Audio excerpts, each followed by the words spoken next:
ఛాయలోనేగా బుద్ధి ప్రేరణ భావ హృదయమున నిండు దేహమున ప్రాణముగా నేనైతే పొందితి జీవనమును ఈ వృక్ష ఛాయలోనేగా బుద్ధి ప్రేరణ భావ హృదయమును నిండు దేహమున ప్రాణముగా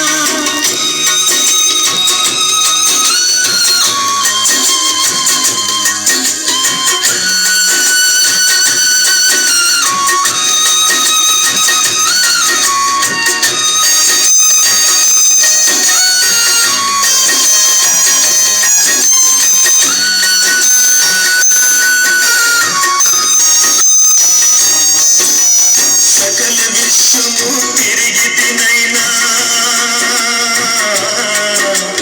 సకల విశ్వము